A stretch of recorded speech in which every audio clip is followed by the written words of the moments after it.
marka ay soo dhawaato muddada munaasabadda qalinjabinta ardayda jaamacaduhu way adag tahay inaad kala aqoonsato inay jirto munaasabad qalinjabin ardayd iyo sidoo kale inay jirto munaasabad aroos. sharaxaadda iyo qurxinta gaadiidka lagu xardhay taswiirta ardayga qalinjabinaya ayaad ku arkaysaa gudaha magaalada Burco.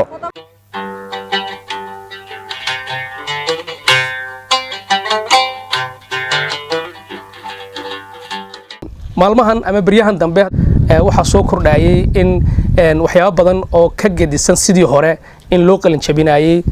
oo qofku wuxuu ka fikiraa maalmaha ay ku soo socoto qalin jabintu ama ardaygu wuxuu inta badan ay ka fikiraan labisku xiran lahaa gaari loo sharaxo oo uu runtii heli lahaa ama uu soo kiraysan lahaa runtii waxyaabaha soo kordhay waxay keeneen inay la soo kordhaan kharashkooda culayskooda iyo runtii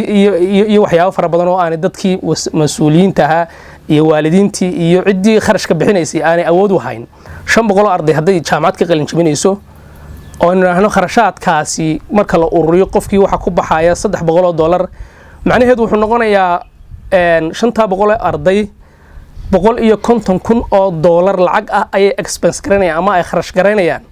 waqtiga yar ee saacada ama saacadaha yar kooban ay kharash garanayaan. Cabdiqaadir aw Muuse Cali waa arday dhawaan ka qalin jabiyay mid ka mid ah jaamacadaha dalka. waxa uu qabaa in aanay muhiim ahayn munaasabadaha gaarka ah ee ardaydu ay sameystaan maalinta qalin jabinta.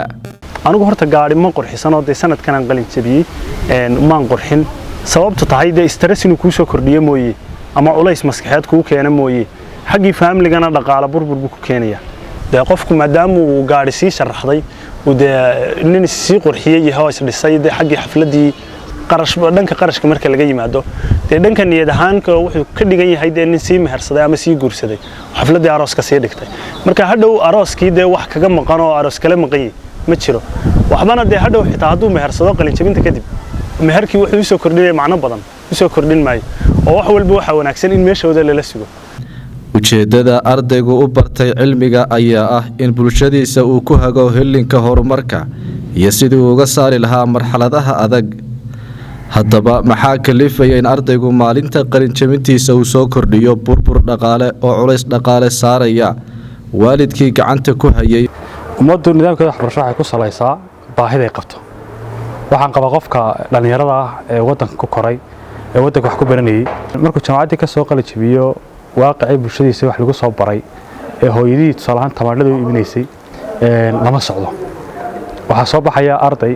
hooyadii duruuf adag ku soo korisay waalidkii u dhabar adeegay wax baraan